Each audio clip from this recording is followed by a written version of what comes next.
Hey, what's going on, weavers? Thank you so much for clicking on this video, and this here is the only knot you need to know.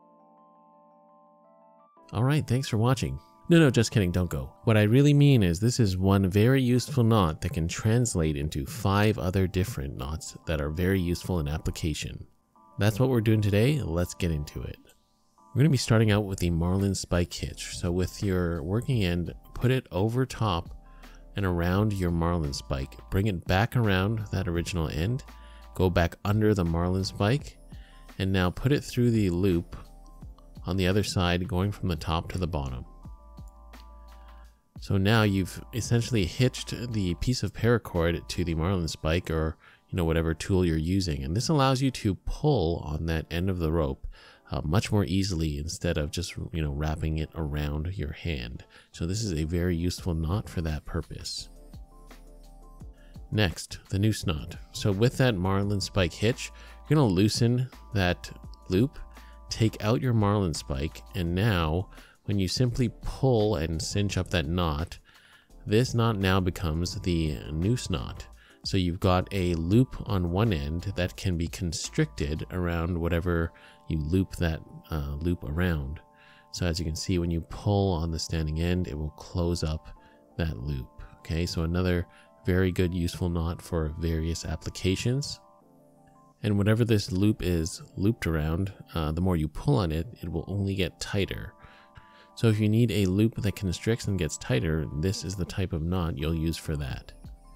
And just to show you how to tie that noose knot from scratch, you're going to take your piece of paracord, the kind of shorter end in one hand, loop it back around the longer side, and then you're going to make a simple loop and feed that right through, like so.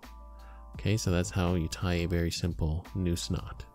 The third iteration will be the Oysterman's stopper knot, also known as the Ashley stopper knot.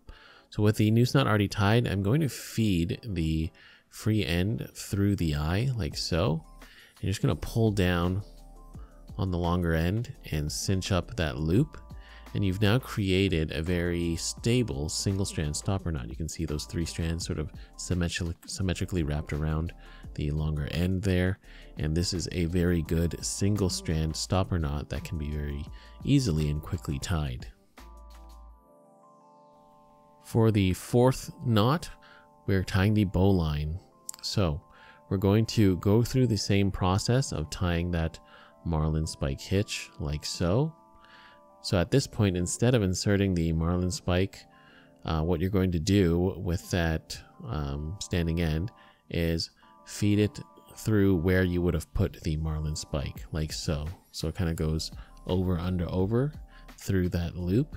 And then you're going to pull on it and cinch it up nice and tight, like so.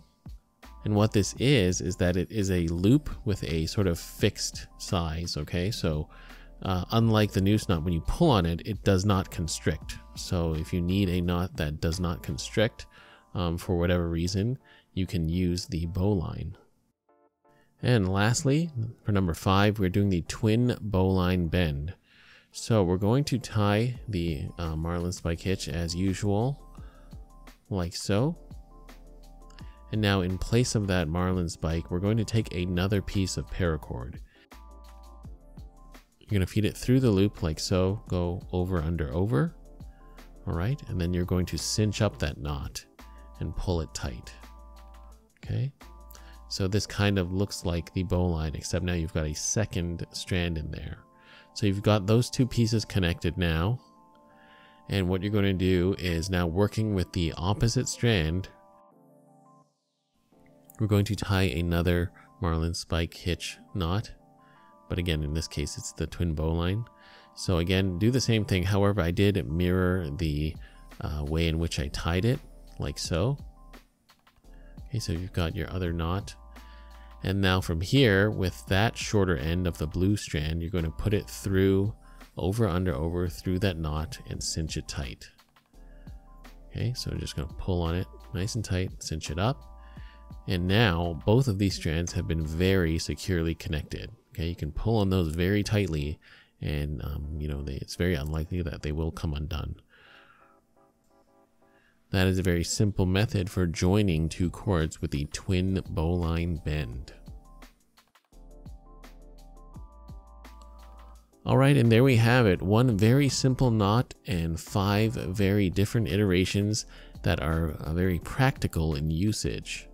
So the idea for this video came from a blog post I saw on Instructables. I will link that down below. So of course this is not my original idea. It's just my pleasure to translate that blog post into a video for you guys to watch. So if you guys are going to learn one knot, definitely learn this one, as it's very simple and can be used in multiple ways for multiple purposes, and you never know when a knot like this could get you out of trouble. And as always, a huge thank you to all my Patreon supporters for making these videos possible. If you guys want access to exclusive videos, feel free to check out my Patreon page, link in the video as well as down below. You can join for the super low price of $3 a month. If you enjoyed this video, feel free to check out what I have to offer on the rest of my channel.